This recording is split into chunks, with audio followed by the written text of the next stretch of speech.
आज আমি আপনাদের সাথে শেয়ার করব ছোলার ডাল দিয়ে তরকারির একটি রেসিপি। মানে ছোলার ডাল, আলু, পটল এইসব দিয়ে একটা যে এত সুন্দর তরকারি তৈরি হয় যেটা খেতে খুবই ভালো লাগে, সেই রেসিপিটা আজকে শেয়ার করব। তো এখানে দেখুন, প্রথমেই ছোলার ডাল, আলু, পটল এগুলো নিয়ে নিয়েছি।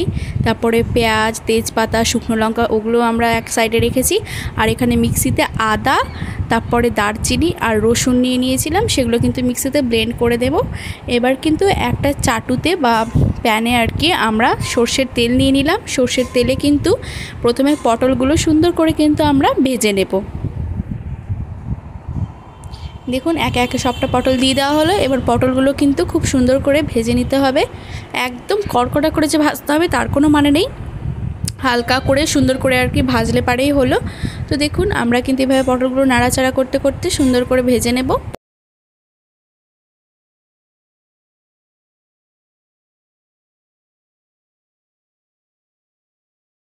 দেখুন পটলগুলো কিন্তু ভাজা হয়ে গেছে নাড়াচাড়া করতে করতে। এবার কিন্তু একটা আলাদা পাত্রে আমরা পটলগুলো সবগুলো কিন্তু তুলে নেব।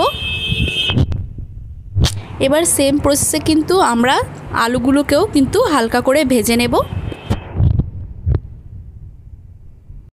আলুগুলো কিন্তু দেখুন সুন্দর করে কিন্তু ভাজা হয়ে গেছে, একদম কড়কড়া করে ভাজিনি, দেখুন হালকা গোল্ডেন ব্রাউন কালার হয়ে গেছে। এবার এগুলো কিন্তু একটা পাত্রে আমরা তুলে নেব, এক সাইডে রেখে দেব। তারপর এবার মেন প্রসেসে চলে আসি। সম্পূর্ণ রান্নাটাই কিন্তু প্রেশার কুকারে হবে। প্রেশার কুকারে প্রথমে সর্ষের তেল দিয়ে তেলটা গরম হয়ে যাওয়ার পর সেখানে তেজপাতা, শুকনো লঙ্কা, পেঁয়াজ এগুলো দিয়ে ভালো মতো কিন্তু ভেজে নিতে হবে অল্প করে। এবার দেখুন পেঁয়াজ এগুলো সব ভাজা হয়ে গেলে পারে এখানে কিন্তু আমরা মিক্সিতে যে মশলাগুলো ব্লেন্ড করেছিলাম, মানে আদা, রসুন, তারপর দারচিনি, সেগুলো কিন্তু সুন্দর করে এখানে দিয়ে দিব। আর মশলার সাথে এই পেঁয়াজ, তারপর তেজপাতা, শুকনো লঙ্কা এগুলো সুন্দর করে কিন্তু একসাথে মিশিয়ে নিতে হবে।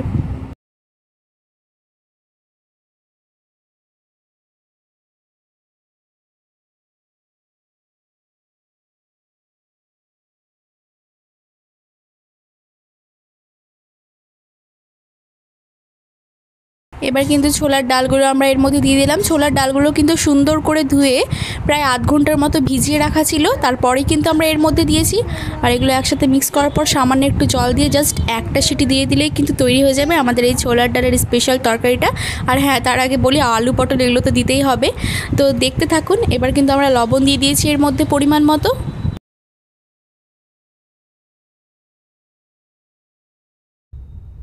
এবার পরিমাণ মতো হলুদ গুঁড়ো দিয়ে দেওয়া হলো।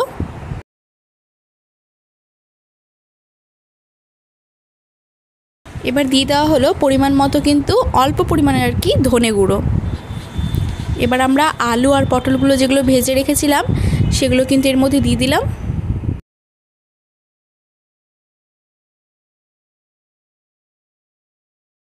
এগুলো কিছুক্ষণ মিক্স করার পরে আমরা মশলার যে জলটা ছিল সেই পরিমাণে জল কিন্তু এর মধ্যে দিয়ে দিলাম। আমরা কিন্তু দেখুন 1.5 বাটি জল দিয়েছি, বেশি জল দিইনি, বেশি জল দেবেনও না, তাহলে কিন্তু তরকারিটা খেতে অত ভালো লাগবে না।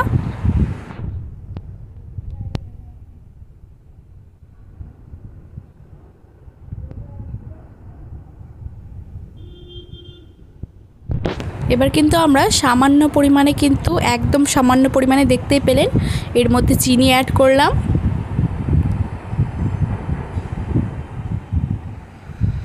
শেষের বেলা অল্প পরিমাণে কিন্তু জিরে গুঁড়ো দিয়ে দেওয়া হলো। এবার এগুলো দিয়ে সুন্দরভাবে একটু নেড়ে চেড়ে ঢাকনাটা কিন্তু দিয়ে দেওয়া হবে। আর ঢাকনা দিয়ে জাস্ট আমি যেটা আগেও বললাম একটা সিটি হওয়া অবধি ওয়েট করবেন, আর তৈরি হয়ে যাবে আমাদের ছোলার ডালের স্পেশাল তরকারি, যেটা কিন্তু গরম গরম রুটি, পরোটা, গরম ভাত সব কিছুর সাথে আপনারা পরিবেশন করতে পারেন।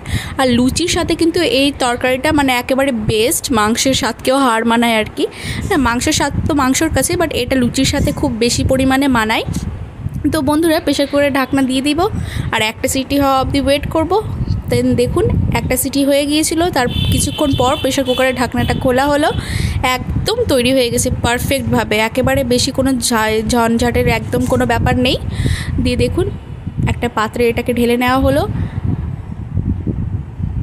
এই যে, সো বন্ধুরা তৈরি হয়ে গেল আমাদের স্পেশাল ছোলার ডালের তরকারি। আর এর মধ্যে কিন্তু আলুগুলো বা পটলগুলো সবটাই কিন্তু সুন্দরভাবে সেদ্ধ হয়ে গেছে, যেটা আপনাদের দেখাচ্ছি। দাঁড়ান ওয়েট, মা আপনাদের দেখাচ্ছে যে আলুগুলো কি সুন্দর, এই যে দেখুন একদম ভালো মতো ঠিকঠাক হয়ে গেছে।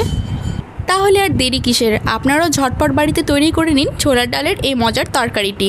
ভিডিওটি ভালো লাগলে অবশ্যই একটা লাইক করে দেবেন, বন্ধুদের সাথে শেয়ার করবেন। এরকম আরও মজার মজার রেসিপি আর বিউটি টিপস পেতে আমার চ্যানেলটি সাবস্ক্রাইব করে পাশে থাকা বেল আইকনটিতে প্রেস করে দেবেন। সবাই ভালো থাকবেন, সুস্থ থাকবেন।